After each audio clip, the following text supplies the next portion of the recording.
Hey there, thanks for clicking over to Marketer in the Middle. Just a little show from us, Vajre and Styles, where we sit down with marketing and sales professionals and have candid conversations about the things that they're doing with content. Now, in this episode, we've got part 2 of our chat with Sangram Vajre of Flip My Funnel and Terminus fame. We thought part 2 might be a cool thing to do after part 1, so it's just us. That's right. So let's hear what else Sangram had to say in part 2.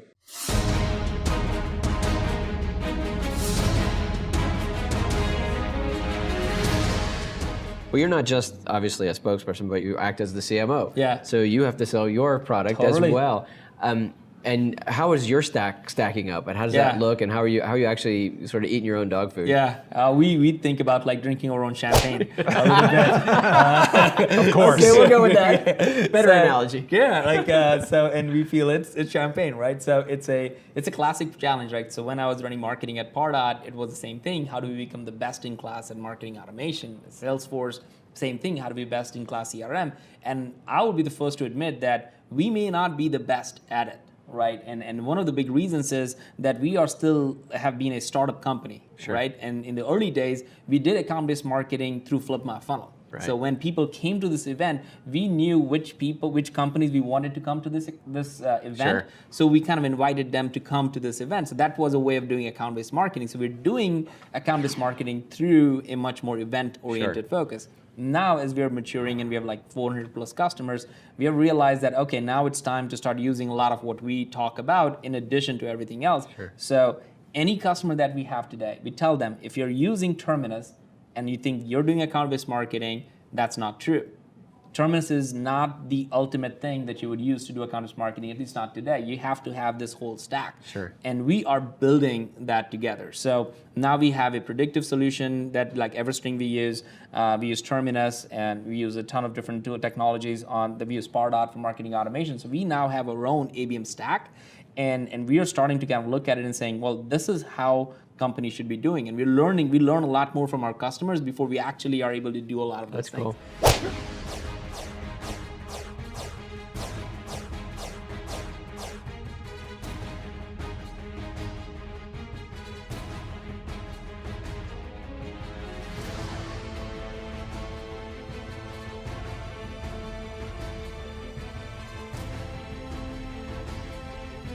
One area, though, that we have always been really good at is pipeline acceleration or pipeline velocity, which is an account raising their hand and saying, I'm ready to buy. I'm going to buy from you, or I'm going to buy from your competitor, right? Those are the companies in your opportunity stage.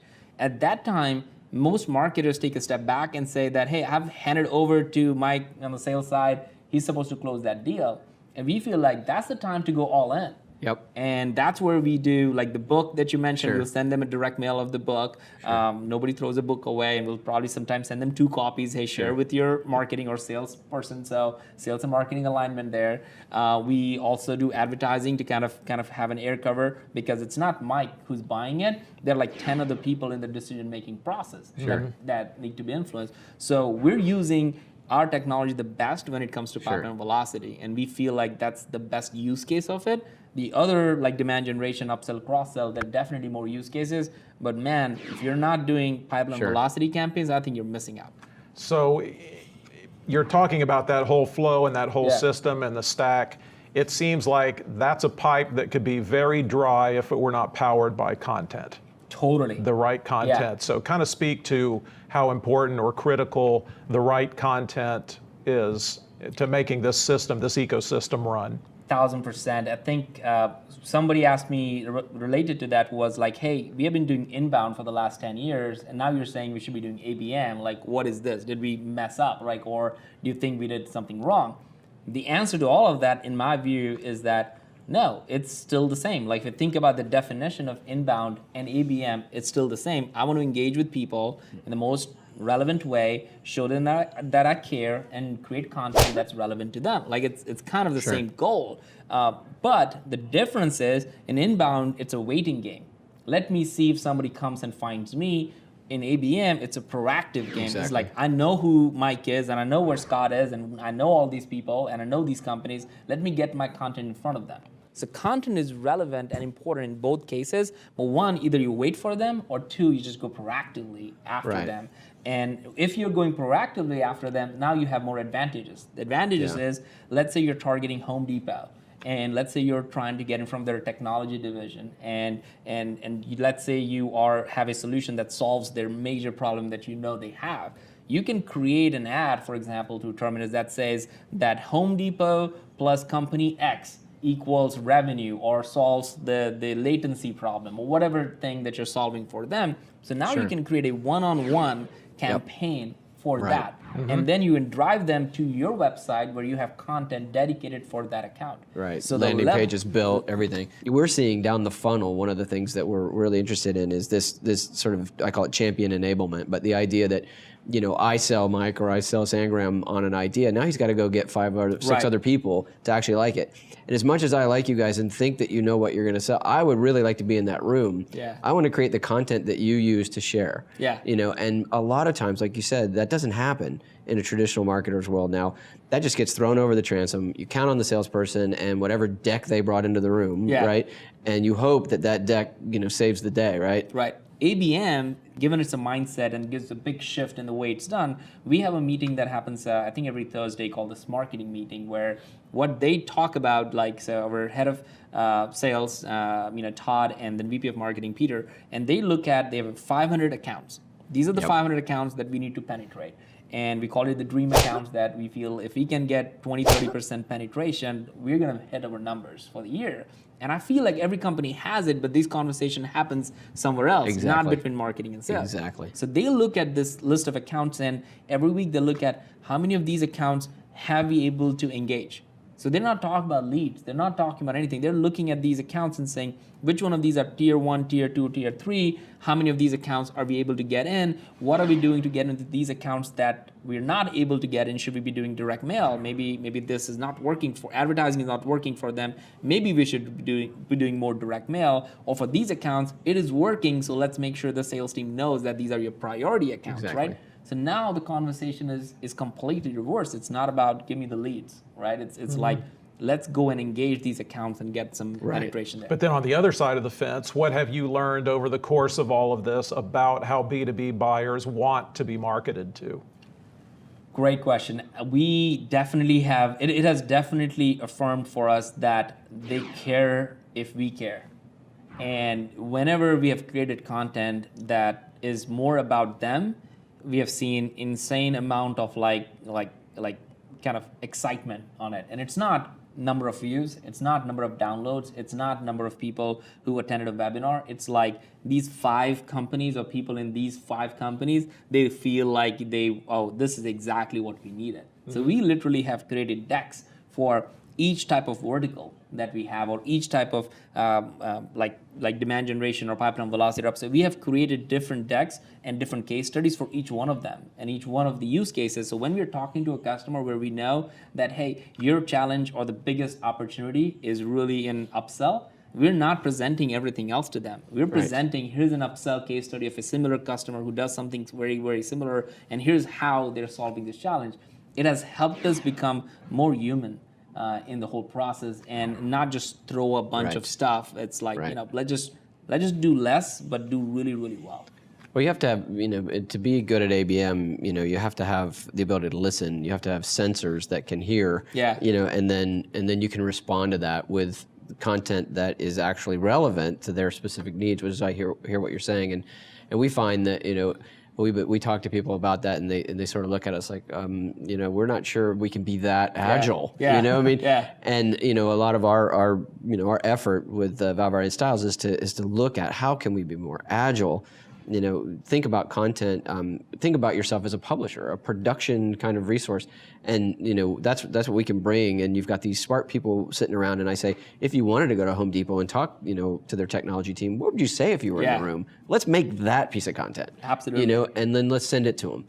And you may never say Home Depot in that piece. You might talk about big box retailers so that you can use it for lookalikes or whatever.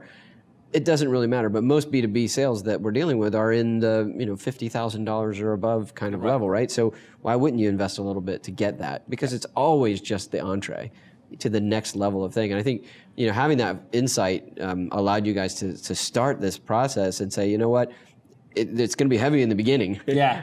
But hard work. Boy, the payoff, the tail, like the long tail on this is so amazing. And now, as you guys have sort of made that transition, excuse me, and you're starting to use automation yourself, what are your thoughts around what's going on with marketing automation? I mean, is it ever going to be what people thought it would be? Are the machines going to sell? Really, or the is AI? Yeah, the AI. How far can this go? I feel so my background is in like technology, right? Yeah. And I happen to be a marketer and happen to do all these things. And the reason I feel like I enjoy what I do and some of it is work is because the idea of storytelling is so close to me, and I feel like it's close to most people. Like if you tell a story that makes sense and you're not faking it, you're authentic about it, and you're communicating and putting it in front of people in a way that's consumable, like a video like this, and then people get it, right? And I feel like the future is not AI. It's like when people say, hey, like here are all the different types of jobs that got shifted, or technology took away the jobs. I'm like, no. Technology didn't take away your lack of ability to adapt to something different took away your jobs. Sure. So in many ways, I think all of these things are great, and it's going to help people do things faster or easier or in an automated way. But the art of storytelling, which I think is the real future, which is back to the history, right? Kind of thing, is the most amazing part, and that cannot be automated. Right. You can't outsource that. You can't Right. change that. You can't do anything about it. You have to tell a story.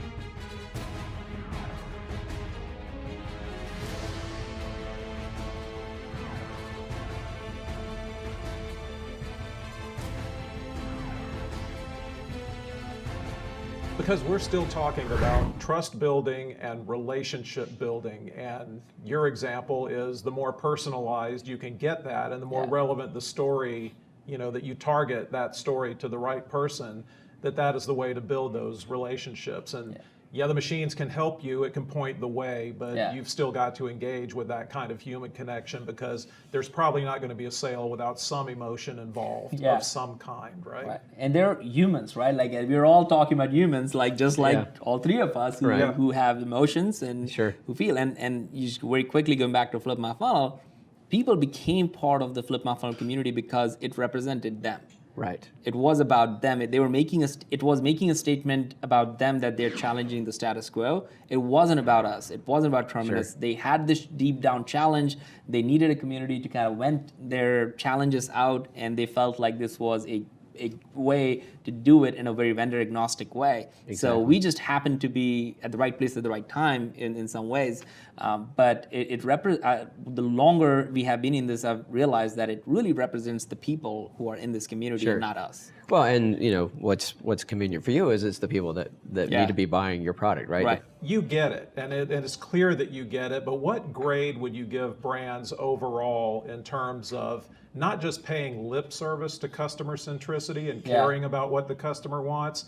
Overall, we've still got brands out there talking about what they want to say and sell. We have been thinking about like core values for like Terminus, and you see the keys to the Ferrari and all that stuff. And I feel like I'm on this like thing I'm about to explode on this idea of like customer first, and I feel like that's not the right idea. And I've come to believe that because it's really your employees first. Because if you take care of them, they will take care of the customer. So I'm no longer responsible for my customers anymore. I'm responsible for the people who are responsible for the people who are responsible for the people who are responsible for the customers. And if I always talk about customer first, I'm implicitly saying employee second.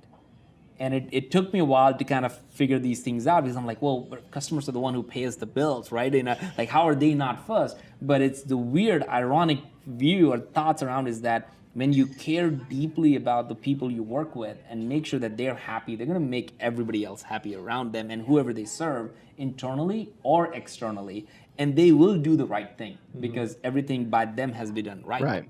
Well, and you've sort of extended the responsibility and given people the opportunity, to, and the authority, it seems like, to care for those in front of them. And I think that makes great sense. I'm a huge fan of Richard Branson, and he talks about this all the time. That it's not the customer first; it's definitely taking care of your people. But I do think articulating the mission, the vision, the clarity on what it is that we're here to do eventually to serve the customer, of course. But but it's about building this sort of sense of family and clarity and mission that then they can take up and say, you know what, I can do it. And I think it happens at home. I think if you respect your employees, they'll respect your customers. And they people always rise to the level that you offer. You know what I mean? Right. And absolutely true. they go down to the level that you see them on. If you want to micromanage people, they will be micromanaged. Right. And they'll wait. They'll wait. Right. do. And I think that's the case. What you're talking about is, again, just empowering people. We're all works in progress. Yep. Every day. Every business is an assembly of people that are also works in progress. So we're all trying to figure it out. And I think if we can have that open and honest dialogue, that's the authenticity that customers want. Right. They just want to know that you care, that you're really trying. They know that you're not perfect, you're not going to get it right every time, and that the campaign that you launched didn't get the results that they thought it was going to get. But let's tweak it, let's figure it out, let's work it out together. And if you've built the trust and the respect, they're going to say, hey, wait a minute, Sangram and the Terminus team. Yeah. We believe in it. Yeah. Now let's figure out how to do it together. And it's the same with us. I mean, we make a piece of content. If it worked every time, I mean, we'd be geniuses and doing something else. It doesn't, and that's the idea of finding traction and you don't know how people are going to respond until they respond. Yep. I mean, that's just the reality. When you get people to actually spend money, you find out how they actually care about something. Until then, you really don't know. And that's the beauty of marketing. Well, that's this episode of Marketer in the Middle, but don't worry, another one's coming. That's right. Just click over to marketerinthemiddle.com and subscribe so that you can see when the next show comes out. Yeah, that's also where you can leave comments about whether you liked or didn't like what Sangram said. Again, that's marketerinthemiddle.com. Go check it out.